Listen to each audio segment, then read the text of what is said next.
ان کا پتہ نہیں کون سا قائد، وہ انڈیا کے ان معاملات کے اوپر ایک سٹیٹمنٹ نہیں آئی۔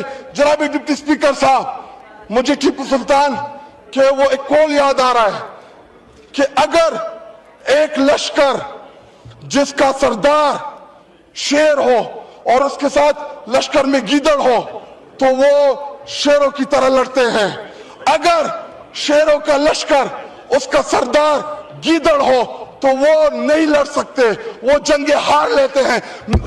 اس وقت بارڈر پہ کھڑا وہ فوجی جو ہم سے توقع رکھتا ہے کہ ہمارا لیڈر جو قومی لیڈر ہوتا ہے یا جو وزیر اعظم ہوتا ہے وہ آئینہ ہوتا ہے، وہ فیس ہوتا ہے، اس کی توقع ہے کہ ہماری سیاسی قیادت وہ دلیری کے ساتھ مقابلہ کرے گی۔ جی وائنڈ اپ کریں، جمعے کا ٹائم ہے۔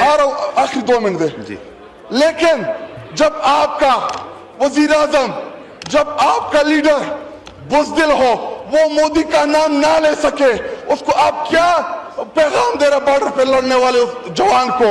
یہاں پہ جو آگے بیٹھے ہیں ان کی باہر جائیدادیں ہیں، یہ لندن بھاگ جائیں گے، کوئی دبئی چلا جائے گا، کسی کے یورپ میں گھر ہے، ہم نے اس ملک میں رہنا ہے، یہ سرزمین ہماری ہے۔ پاکستانی قوم نہیں کھڑی آپ لوگوں کے ساتھ، اس بات کو سمجھے، باہر سروے کرائیں، باہر میڈیا سے آزادانہ سروے کرائیں۔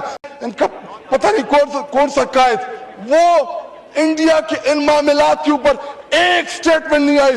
جناب ڈپٹی سپیکر صاحب، مجھے ٹیپو سلطان کہ وہ ایک کول یاد آ رہا ہے کہ اگر ایک لشکر جس کا سردار شیر ہو اور اس کے ساتھ لشکر میں گیدڑ ہو تو وہ شیروں کی طرح لڑتے ہیں، اگر شیروں کا لشکر اس کا سردار گیدڑ ہو تو وہ نہیں لڑ سکتے، وہ جنگیں ہار لیتے ہیں۔